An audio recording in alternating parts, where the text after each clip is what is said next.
এখানে যে সেন্টেন্সগুলো আমরা দেখতে পাচ্ছি, যেমন mother said to me may you prosper in life, এটা কি ধরনের সেন্টেন্স? কি ধরনের sentence? Mother Teresa said to him may God bless you.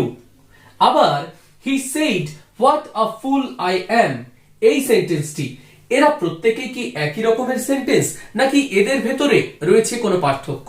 হ্যাঁ, ঠিক ধরেছেন, এই দুটো রকমের যে সেন্টেন্স, লাল দাগের উপরে এবং লাল দাগের নিচে যে সেন্টেন্স রয়েছে, সেগুলো কিন্তু মোটেই একই রকমের সেন্টেন্স নয়। লাল দাগের উপরে যে সেন্টেন্সগুলো রয়েছে সেগুলোকে কি সেন্টেন্স বলে? সেগুলোকে বলা হয় optative sentence. May you prosper in life আর মে গড ব্লেস ইউ, এটা কি ধরনের সেন্টেন্স? এটা আসলে অপটেটিভ সেন্টেন্স।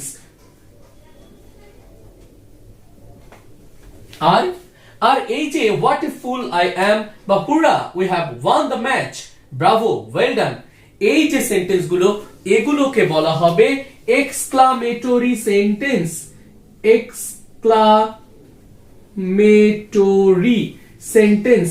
তো অপটেটিভ সেন্টেন্স এবং এক্সক্লামেটরি সেন্টেন্স, এগুলো যদি আমার ডাইরেক্ট ন্যারেশনের রিপোর্টেড স্পিচে থাকে, তাহলে তাদের ইনডাইরেক্ট ন্যারেশনে চেঞ্জ করব কিভাবে, সেটা নিয়েই আমাদের আজকের ক্লাস। হ্যালো ভিউয়ার্স, আপনাদের সবাইকে স্বাগত জানাচ্ছি এইচটি ফর ইংলিশ চ্যানেলের আরো একটি নতুন ভিডিওতে। শুরু করব আজকের আলোচনা, তবে তার আগে যারা এখনো আমার এই চ্যানেল সাবস্ক্রাইব করেননি তাদের সকলের উদ্দেশ্যে অনুরোধ, অবশ্যই সাবস্ক্রাইব করুন এইচডি ফর ইংলিশ চ্যানেলটি। আর এই চ্যানেলে পাবলিশ হওয়া সমস্ত ভিডিওর উপরে পিডিএফ নোট পেতে এবং মেম্বার্স অনলি ভিডিও দেখতে অবশ্যই জয়েন করুন এইচডি ফর ইংলিশ চ্যানেলটিতে জয়েন বাটনে ক্লিক করে। তাহলে আজকের আলোচনা, তো mother said to me may you prosper in life, আপনারা এতক্ষণে জেনে গেছেন যে এটি আসলে একটি অপটেটিভ সেন্টেন্স। তো অপটেটিভ সেন্টেন্স থাকলে তার ন্যারেশন চেঞ্জ কিভাবে করব? মনে রাখতে হবে প্রথম পরিবর্তন কিন্তু হবে এই রিপোর্টিং ভার্বে। দেখুন এখানে ছিল সেড টু, তাহলে সেড টুর বদলে কি চলে এসেছে? সেড টুর বদলে চলে এসেছে প্রেইড ফর। মনে রাখতে হবে যে যদি রিপোর্টিং ভার্বের অবজেক্ট থাকে তাহলে কিন্তু প্রেইড ব্যবহার করাটাই উচিত। আর যদি রিপোর্টিং ভার্বের অবজেক্ট অর্থাৎ এই মি যদি না থাকতো, তাহলে আমরা এখানে বসাতাম উইশড, WISHED, উইশড। টেন্স অনুযায়ী পরিবর্তন হবে, উইশ হতে পারে, উইশেস হতে পারে, শ্যাল উইশ হতে পারে, যেরকম যা হওয়ার দরকার সেরকম হবে। কিন্তু যদি অবজেক্ট না থাকে তাহলে বসাবো উইশ, আর যদি অবজেক্ট থাকে তাহলে কি বসাবো? প্রেইড ফর। আর প্রেইড এর পরে ফর বসে, উইশের পরে কিন্তু ফর বসে না, এটা একটু মাথায় রাখবেন। তো মাদার সেড টু মি, তার পরিবর্তে আমরা কি করলাম? মাদার প্রেইড ফর মি, যেহেতু অবজেক্ট আছে তাই prayed for me. Comma inverted comma উঠে গিয়ে কি বসে? দ্যাট বসে, বসিয়েছি দ্যাট। আর ভেতরে অর্থাৎ ইনভার্টেড কমার ভেতরে যে সেন্টেন্সটি আছে may you prosper in life, এটা একটা অপটেটিভ সেন্টেন্স। আর আপনারা জানেন সেন্টেন্স কাকে বলে, কত প্রকার, কি কি, প্রত্যেক প্রকারের শ্রেণীবিভাগ, সংজ্ঞা, উদাহরণ, এগুলো নিয়ে কিন্তু একটা ভিডিও ইতোমধ্যেই এইচটি ফর ইংলিশ চ্যানেলে আপলোড করা হয়েছে। ভিডিওটি দেখতে গেলে অবশ্যই আই বাটনে ক্লিক করুন। তো এই যে may you prosper in life, এই may you prosper in life মানে কি? May you prosper in life মানে হচ্ছে তুমি জীবনে উন্নতি করো। মা আমাকে আশীর্বাদ করে বলেছেন যে তুমি জীবনে উন্নতি করো। তো এটাকে কি করে চেঞ্জ করব? কিচ্ছু না, এটাকে অ্যাসার্টিভ সেন্টেন্সে রূপান্তরিত করে দিন। ইউ, ইউ এর পরিবর্তে কে আসবে? ইউ, আমরা জানি সেকেন্ড পারসন থাকলে সেটা ফলো করে অবজেক্টকে, তো অবজেক্টকে ফলো করেছে মি, মি এর সাবজেক্টিভ কেস কি? আই, তাহলে আই বসলো, মেয়ের জন্য বসালাম might, prosper in life, prosper in life as it is বসে গেল। তাহলে আশা করি অপটেটিভ সেন্টেন্সের এই নিয়মটা আপনারা শিখে গেলেন যে রিপোর্টিং ভার্বের সেড টু বা যাই থাকুক, এটা থাকলে আমরা বসাবো এখানে আইদার বসাবো প্রেইড অর বসাবো উইশড। তাহলে যদি সেড থাকে তাহলে উইশড হবে, আর যদি সেড টু থাকে তাহলে প্রেইড ফর হবে।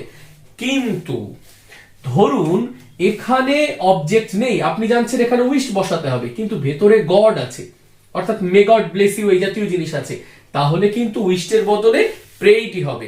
কারণ মানুষ গডের কাছে ইচ্ছা করার থেকে প্রার্থনা করে বেশি। তো ওই জন্য সেন্স অনুযায়ী আমরা বসাবো প্রেইড।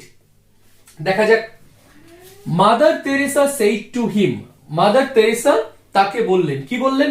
মে গড ব্লেস ইউ, ঈশ্বর তোমাকে আশীর্বাদ করুন।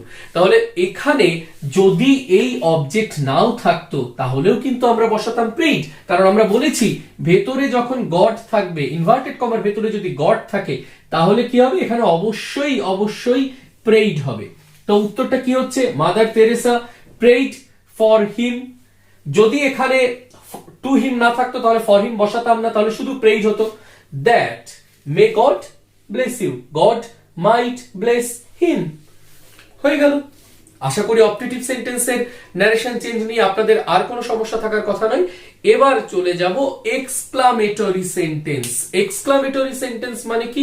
এক্সক্লামেটরি সেন্টেন্স মানে বিস্ময়বোধক বাক্য, বা যেখানে আমার প্রচন্ড রাগ, দুঃখ, ক্ষোভ, হতাশা এগুলো বোঝায়, সেই বাক্যগুলোকে বলা হয় এক্সক্লামেটরি সেন্টেন্স।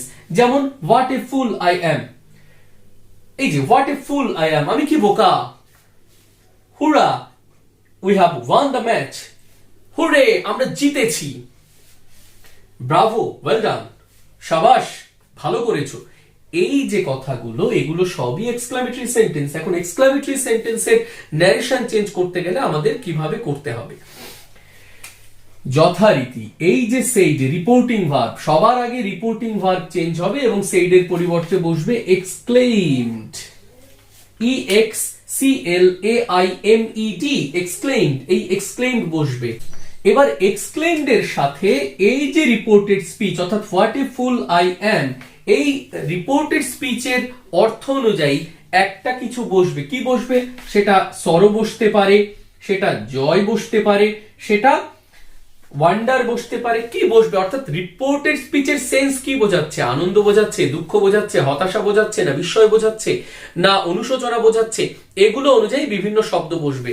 আর এই উইথ এর বদলে আমরা ইনও বসাতে পারি। তাহলে এই যে সরো বসবে না জয় বসবে, এটাকে আমরা কি করে বুঝবো?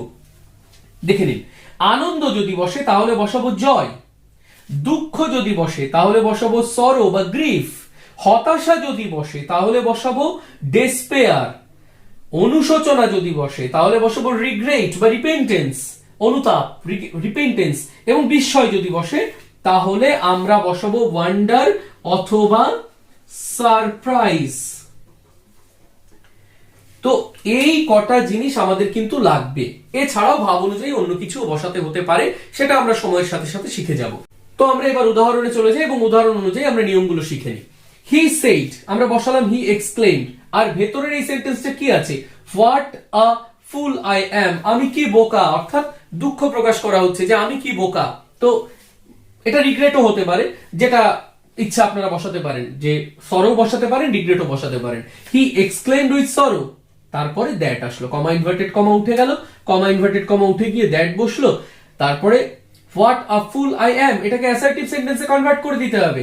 তো এই আইটা আসলে হি, কারণ আমরা জানি first person follows the subject, সাবজেক্টকে ফলো করেছে হি, তারপরে ওয়াজ, তারপরে বসেছে দেখুন এখানে শুধু ফুল ছিল, এখানে বসলো গ্রেটফুল, কারণ এই যে বিস্ময়, এই বিস্ময়টাকে প্রকাশ করছে কিন্তু এই গ্রেট। আমরা গ্রেটফুল বসালাম তার কারণ এখানে এই যে বিস্ময়টা প্রকাশ করছে আমার এই গ্রেট শব্দটি।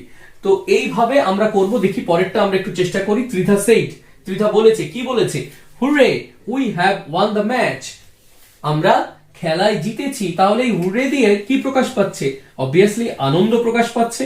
দেখুন ত্রিধা exclaimed in joy, Tridha exclaimed in joy that they had won the match, কারণ এই উই এর বদলে বসলো দে, ফার্স্ট পারসন আছে, অবভিয়াসলি সাবজেক্টকে ফলো করবে। সাবজেক্ট যদিও এখানে থার্ড পারসন সিঙ্গুলার নাম্বার, কিন্তু এই উই শব্দটার জন্য প্লুরাল হলো, তাহলে দে হলো, তারপরে have won the match, had won the match, tense, person যেগুলো যা পরিবর্তন করার সেইভাবে করলাম।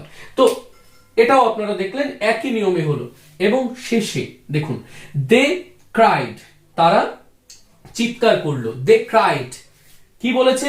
ব্রাভো ওয়েল ডান, ব্রাভো ওয়েল ডান, সাবাস দারুণ করেছো। তো এই যে সেন্টেন্সটা, এটা একটু ইউনিক সেন্টেন্স এবং এটা বিভিন্ন সরকারি চাকরির পরীক্ষায় কিন্তু আসে, বা মাধ্যমিক উচ্চ মাধ্যমিকের পরীক্ষার প্রশ্ন যদি কঠিন করার ইচ্ছা হয় তাহলে কিন্তু এই ধরনের ন্যারেশন চেঞ্জ দেবে। তো কি সেটা? দে অ্যাপ্লডেড হিম, এই যে ব্রাভো ওয়েল ডান, এটা একটা প্রশংসা করা হয়েছে। এখন এই প্রশংসা করা, ব্রাভো বলে সাবাস, সাবাসই দেওয়া হয়েছে। তো এই সাবাসই দেওয়ার বদলে আমরা কি বললাম? অ্যাপ্লডেড, APPLAUDED, অ্যাপ্লডেড, প্রশংসা করা। আর এই ক্রাইডটাকে আর রাখলাম না, তাহলে দে অ্যাপ্লডেড হিম, তারা তাকে প্রশংসা করে বলল। কি বলল? কেন বলল? For he had done well, well done, you have done well, well done, you have done well, assertive sentence. আর সেটাকে অ্যাসার্টিভ সেন্টেন্সে নারেশন করে দিলাম, হি হ্যাড ডান ওয়েল। অথবা এটাকে আরো একভাবে করা যেত, কি করা যেত? দে অ্যাপ্লডেড হিম, এই ফরের পরিবর্তে আমরা কি বসাতে পারতাম? Saying that. তাহলে দে অ্যাপ্লডেড হিম সেইং দ্যাট। আপনারা এই ফরম্যাটটা ইউজ করতে পারেন, এটা অনেক বেশি সহজ। They applauded him saying that he had done well, সে খুব ভালো করেছে। তো এইভাবে আমরা কিন্তু অপটেটিভ সেন্টেন্স এবং এক্সক্লামেটরি সেন্টেন্সের ন্যারেশন চেঞ্জ করতে পারি। আপনারা সবাই আরো একবার একটু দেখে নিন প্রত্যেকটা নিয়ম। কোনো প্রশ্ন থাকলে অবশ্যই কমেন্ট বক্সে প্রশ্ন করতে পারেন। আর এই ভিডিওর সমস্ত পিডিএফ নোট যদি আপনারা চান তাহলে অবশ্যই মেম্বারশিপ নিন জয়েন বাটনে ক্লিক করে। তো এই ছিল আমাদের আজকের আলোচনা। ভিডিওটি ভালো লাগলে অবশ্যই লাইক, কমেন্ট এবং শেয়ার করুন। আর যারা এই চ্যানেলে প্রথমবার এলেন তাদের উদ্দেশ্যে অনুরোধ, অবশ্যই সাবস্ক্রাইব করুন HD ফর ইংলিশ চ্যানেল, এই আইকনে ক্লিক করে। আজকের মতো এটুকুই, আবার আপনাদের সঙ্গে দেখা হবে অন্য কোনো দিন অন্য কোনো নতুন ভিডিও নিয়ে।